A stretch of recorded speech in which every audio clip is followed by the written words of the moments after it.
The doctor who created Bill O'Reilly's new diet says skip the hamburger rolls and pasta salad at your Labor Day cookout. Dr. William Davis is a cardiologist and author of the best-selling book, Wheat Belly, Lose the Wheat, Lose the Weight, and Find Your Path Back to Health. Doctor, good morning. Good morning. Happy Labor Day. You too. Why, in your estimation, is wheat so bad? It's not wheat. It's a 18-inch tall plant created by genetics research in the 60s and 70s. This thing has many new features nobody told you about, such as there's a new protein in this thing called gliadin. We're not talking about gluten, so I'm not addressing the people who have gluten sensitivities and celiac disease. I'm talking about everybody else, because everybody else is susceptible, for instance, to the gliadin protein that is an opiate. This thing binds to the opiate receptors in your brain, and in most people stimulates appetite, such that you and I consume, on average, 440 more calories per day, 365 days per year. I bet you're hungry right now.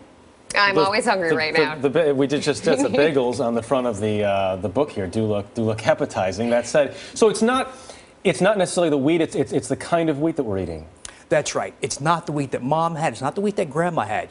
It's a very different genetically changed plant. By the way, this all predates the techniques of genetic modification. So these techniques were crude, imprecise, unpredictable, far worse than modern genetic modification. So the stuff we're sold to us, no questions asked, is the product of research that occurred before the techniques of gene splicing.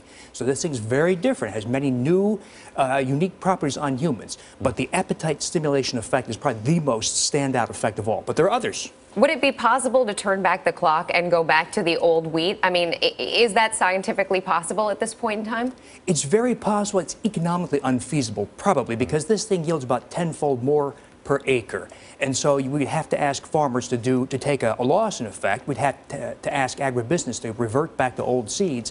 They can do it. They probably won't do it. Now, we have sparked a movement, and we are having a lot of people. They're having record drops in sales because of this, because so many people. I think what's driving this is the tidal wave of change. If 3 people lost 8 pounds, well, big deal. This thing just dies and fizzles, right? But we're seeing hundreds of thousands of people losing 30, 80, 150 pounds, diabetics becoming no longer diabetic, people with arthritis having dramatic relief, people losing their legs swelling, acid reflux, irritable bowel syndrome, depression, on and on and on, every day. So here's the question. If people want to start eating healthier today, then, and they can't afford to go to a specialty store, they can't afford to manufacture their own wheat, what do they start doing right now? Eat real single ingredient foods. Eat avocados, olives, olive oil, meats, olives, vegetables. In other words, real food, the stuff that is least likely to have been changed by agribusiness, certainly not grains. So when I say grains, of course, over 90% of all grains we eat are going to be wheat. It's not barley, it's not millet, it's not flax, it's going to be wheat. So it's really a wheat issue. Wheat has been the recipient of this extensive set of changes. And yet there are a lot of farmers who deal in these grains who would argue otherwise. The Mayo Clinic argues otherwise. They say you need a well-balanced diet, and that includes wheat.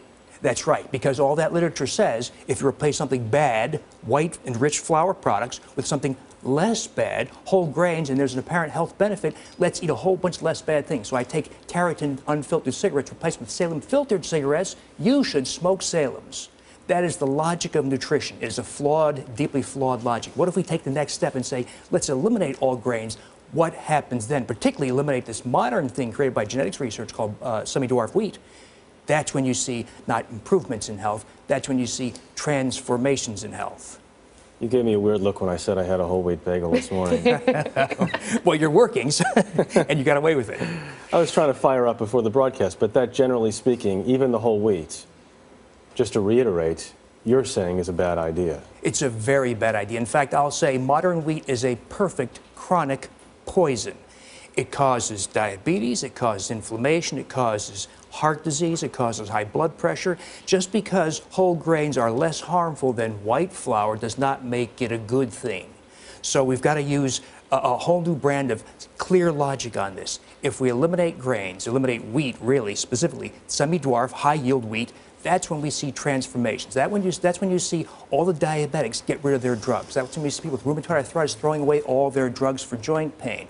That's where you see high cholesterol going away. You see incredible transformations in health.